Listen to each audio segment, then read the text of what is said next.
அனைவருக்கும் வணக்கம். அண்ணா பல்கலைக்கழக மாணவி வழக்கில் கைது செய்யப்பட்ட ஞானசேகரன் குறித்து திடுக்கிடும் தகவல்கள் வெளியாகியிருக்கிறது.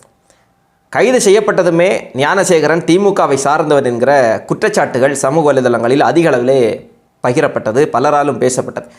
அமைச்சர் உதயநிதி ஸ்டாலின் அவர்களோடு, அமைச்சர் மா சுப்பிரமணியன் அவர்களோடு திமுகவினுடைய நிகழ்ச்சிகளில் சில நிகழ்ச்சிகளிலெல்லாம் ஞானசேகரன் கலந்து கொண்ட புகைப்படங்கள் சமூக வலைதளங்களில் அதிக அளவிலே பகிரப்பட்டு ஒரு பெரிய ஒரு குற்றச்சாட்டு வைக்கப்பட்டது, இவன் திமுகவை சார்ந்தவன் தான் என்று. அது எந்த அளவிற்கு சென்றதென்றால், நேற்றைய தினம் நீதிமன்றத்தில் அரசு தரப்பு வழக்கறிஞர் அந்த நபர் ஞானசேகரன் ஆளுங்கட்சியை சார்ந்தவர் என்று குற்றச்சாட்டுகள் வைக்கப்படுகிறது, ஆனால் அவன் ஆளுங்கட்சியை சார்ந்தவனே இல்லை என்று சொல்லி நீதிமன்றத்தில் போய் சொல்லக்கூடிய அளவிற்கு ஞானசேகரன் யார் என்கிற ஒரு பெரிய ஒரு எதிர்பார்ப்பும் விவாதமும் கிளம்பியிருக்கிறது.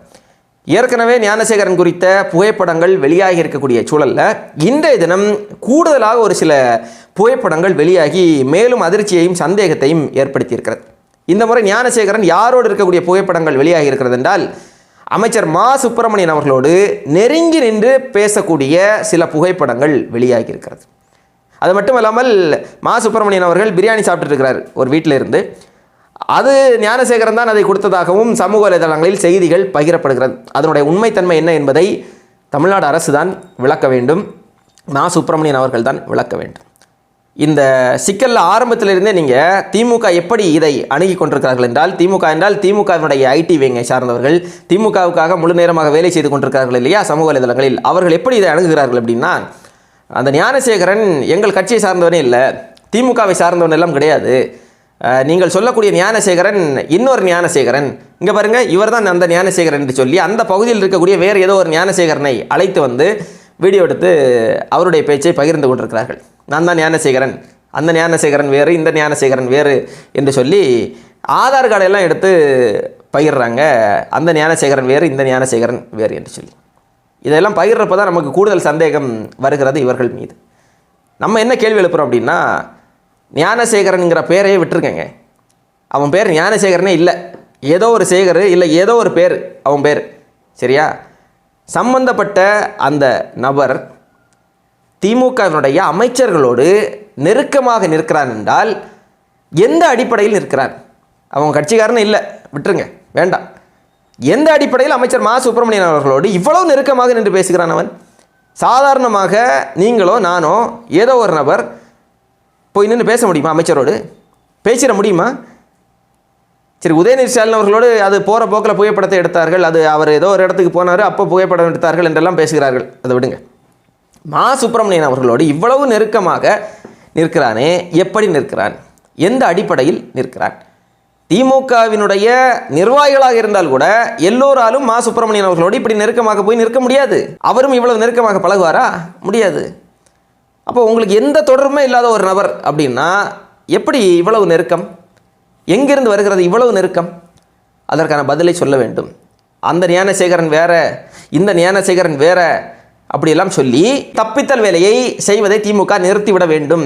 இதில் நம்ம முக்கியமாக கவனிக்க வேண்டிய செய்தி என்னன்னா, இதுவரை இந்த நொடிப்பொழுது வரைக்கும் திமுக தரப்பிலிருந்து அதிகாரப்பூர்வமாக அந்த ஞானசேகரன் சம்பந்தப்பட்ட நபர் எங்கள் கட்சியை சார்ந்தவன் இல்லை என்கிற அறிவிப்புகள் வரவில்லை. இதை மறுத்து பேசுபவர்கள் எல்லோருமே சமூக வலைதளங்களில் திமுகவுக்காக வேலை செய்து கொண்டிருக்கக்கூடிய நபர்கள் தான். திமுகவினுடைய இளைஞரணி நிர்வாகியாக இருக்கக்கூடிய அண்ணன் உதயநிதி அவர்கள் இதை மறுத்தாரா? இல்லை. திமுகவினுடைய மாணவரணி நிர்வாகியாக இருக்கக்கூடிய அண்ணன் ராஜீவ்காந்தி அவர்கள் இதை மறுத்தாரா? இல்லை.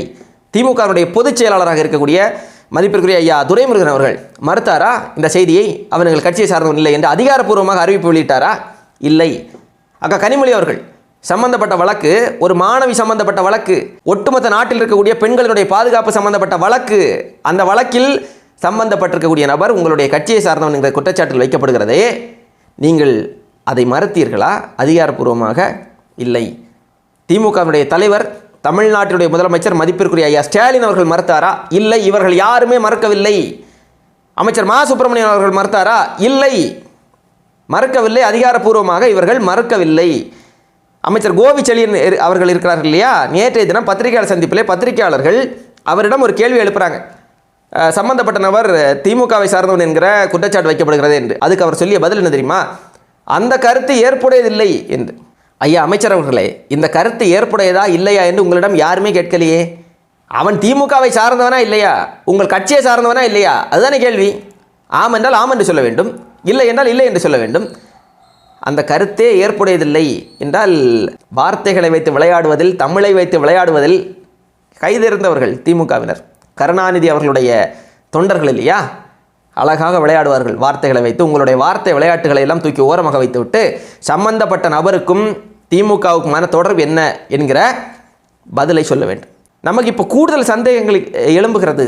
எந்தெந்த இடத்தில் சந்தேகங்கள் எழும்புகிறது அப்படின்னா, இவனை முதல்ல காவல்துறை கைது செஞ்சாங்க இல்லையா, கைது செய்து விட்டு விடுவிச்சிருக்கிறாங்க, மறுபடியும் 2வது தான் கைது செய்திருக்கிறார்கள். அப்படி தான் ஊடகங்களில் எல்லாம் செய்திகள் வெளியானது. இப்போ நம்ம என்ன கேள்வி எழுப்புகிறோம், முதலில் நீங்கள் கைது செய்துவிட்டு இவனை ஏன் விடுவித்தீர்கள்? விடுவித்து விட்டு மறுபடியும் கைது செய்திருக்கிறார்கள் பிரச்சனை பெரிதானதற்கு பிறகு. அப்போ இவனை முதலில் விடுவித்த போது என்ன காரணத்திற்காக விடுவித்தீர்கள்? ஏதாவது அரசியல் அழுத்தத்தின் காரணமாக விடுவித்தீர்களா என்கிற சந்தேகங்கள் நமக்கு எழுகிறது. என்றால் அமைச்சரோடு இவ்வளவு நெருக்கமாக இருக்கக்கூடிய ஒரு நபர் கைது செய்யப்பட்டு காவல்துறையால் உடனடியாக விடுவிக்கப்பட்டிருக்கிறார் என்றால் அப்படின்னா அதன் பின்னால் யாராவது இருக்கிறார்களோ என்கிற சந்தேகம் எல்லோருக்கும் எழுவது இயல்பு. இந்த சந்தேகத்தை தெளிவுபடுத்த வேண்டியது காவல்துறையினுடைய கடமை. அது மட்டுமல்லாமல் சார், யார் அந்த சார்? அந்த சாரோடும் கொஞ்ச நேரம் இருக்கணும் என்று இவன் பேசுகிற இவன் அமைச்சரோடு நெருங்கிய தொடர்போடு இருக்கிறான், திமுகவினுடைய நிகழ்ச்சிகளெல்லாம் கலந்து கொள்கிறான். அப்படி என்றால் அந்த சார் யார்? அந்த சார் திமுகவில் இருக்கக்கூடிய ஏதாவது முக்கிய புள்ளியா என்கிற சந்தேகங்கள் இயல்பாகவே எழும்புவதை தவிர்க்க முடியாது. அந்த சார் யார்?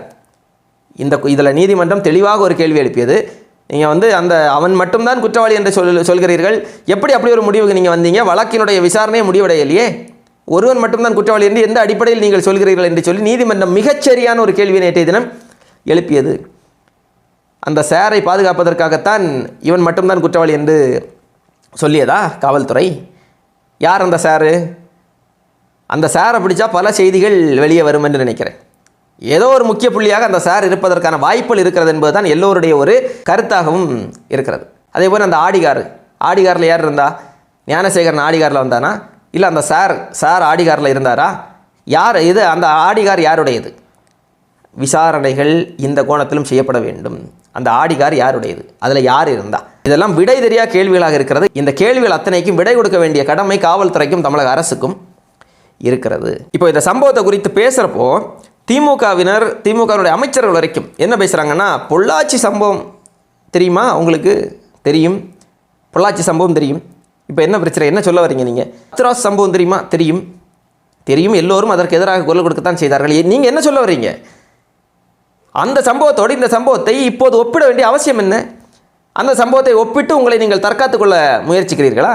இதைவிட கீழ்த்தரமான, மலிவான, கேவலமான, கேடுகட்ட அரசியல் ஒன்று இருக்க முடியுமா? இதை பேசக்கூடிய நபர்களுக்கு தெரிந்த பெண்களுக்கோ, அவர்களுக்கு தொடர்பான பெண்களுக்கோ, அவருடைய வீட்டை சார்ந்த பெண்களுக்கோ இதே போன்ற ஒரு கொடுமை நடந்தது என்றால் இப்படி தான் அங்கே பாருங்க, இங்கே பாருங்க, அங்கெல்லாம் நடவடிக்கை எடுக்கலை என்று சொல்லி அதை ஒப்பிட்டு பேசுவீர்களா? என்னதாங்க சொல்ல வரீங்க? நீங்கள் என்ன சொல்ல வரீங்க? இது போன்ற சம்பவங்கள் எப்போது நடந்தாலும் இதற்கு முன்பு கடந்த ஆட்சி காலங்களில் ஏதாவது சம்பவம் இது போன்று நடந்திருக்கிறதா என்று பார்த்து அதோடு ஒப்பிட்டு தங்களை தற்காத்துக் கொள்வது, தங்கள் மீது இருக்கக்கூடிய தவறுகளை மூடி மறைப்பது, இதைவிட ஒரு சில்லறைத்தனமான, அயோக்கியத்தனமான வேலை இருக்க முடியுமா? அது இந்த வழக்கில் போய் அப்படி செய்கிறதா? நடவடிக்கை எடுங்க, முதல்ல நடவடிக்கை எடுங்கள். அவர்கள் அந்த பொள்ளாச்சியில் நடவடிக்கை எடுக்கல. அவர்கள் நடவடிக்கை எடுக்காத காரணத்தினால்தான் அவர்கள் மீது நம்பிக்கை இல்லாமல் மக்கள் உங்களை அதிகாரத்திற்கு அமர்த்தினார்கள். அவர்கள் தான் நடவடிக்கை எடுக்கல, இவர்களாவது நடவடிக்கை எடுப்பார்களே என்று. நீங்கள் என்ன பண்ணிட்டு இருக்கீங்க? ஆட்சிக்கு வந்ததிலிருந்து கடந்த ஆட்சியில் இப்படி நடந்தது, அந்த ஆட்சியில் அப்படி நடந்தது, இங்கே கன்னியாகுமரி மாவட்டம் முழுக்க கனிமவள கடத்தல் நடக்கிறது. இதை கேட்டால் கடந்த ஆட்சி காலத்திலும் நடந்தது இல்லையா? ஏன் நீங்கள் பேசவில்லை?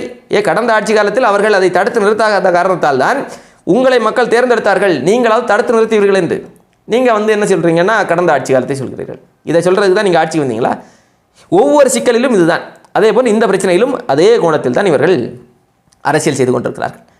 இப்போ அந்த சம்பந்தப்பட்ட ஞானசேகர் யார் என்பதற்கான விளக்கங்கள் தமிழ்நாட்டு மக்களுக்கு கொடுக்கப்பட வேண்டும். உண்மையிலே அவன் திமுகவை சார்ந்தவனா என்றால் அதற்கான விளக்கத்தை கொடுங்கள். இல்லை திமுகவை அவன் சாரவே இல்லை, அவன் திமுக காரனே இல்லைங்க, பொய் பரப்புறீங்க என்றால் உங்கள் கட்சியை சாராத ஒரு நபருக்கு உங்கள் கட்சியில் என்ன வேலை? உங்கள் கட்சியின் அமைச்சர்களோடு என்ன வேலை? எப்படி அவன் இவ்வளவு நெருக்கமாக பழக முடிகிறது என்கிற விளக்கத்தை திமுக தரப்பு கொடுக்கணும். தமிழ்நாட்டுடைய முதலமைச்சரும் திமுகவுடைய தலைவருமா இருக்கக்கூடிய மதிப்பிற்குரிய ஐயா ஸ்டாலின் அவர்கள் அதை கொடுக்க வேண்டும். இந்த விளக்கத்தை நீங்கள் கொடுக்க வேண்டும். இல்லை அதெல்லாம் நாங்கள் வந்து இப்படி ஏதோ ஒன்று பேசிக்கிட்டு நாங்கள் வந்து போயிடுவோம், கடந்து சென்று விடுவோம், இது குறித்த விளக்கங்களை நாங்கள் தரமாட்டோம் என்றால் சமூக வலைதளங்களில் தொடர்ந்து இவனை குறித்த செய்திகள் வந்து கொண்டே இருக்கிறது. எப்படி இன்றைக்கு 3-4 புகைப்படங்கள் வெளியாக இருக்கிறதோ அதுபோன்று அடுத்தடுத்த நாட்களில் இவனுக்கும் திமுகவுக்கும் தொடர்பு இருந்ததென்றால் அந்த தொடர்புகள் குறித்த தரவுகள் புகைப்படங்கள் வெளியாகலாம்.